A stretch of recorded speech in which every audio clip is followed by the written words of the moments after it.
ยกเอาโอ้พัดน้ำเงินไปเที่ยว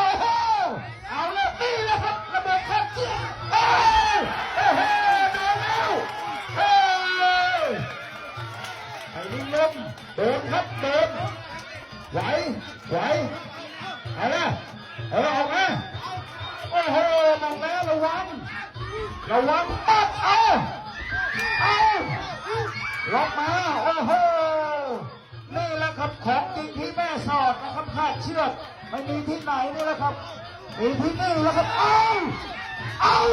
อ้โหเอาแล้ว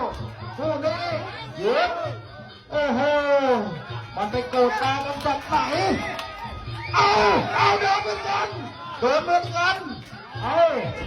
แข้งขวาประพันธ์โอ้โหใครจะโดนของใครครับยิงลมโดนไปแล้วใครจะกล้าตบกันใส่ไป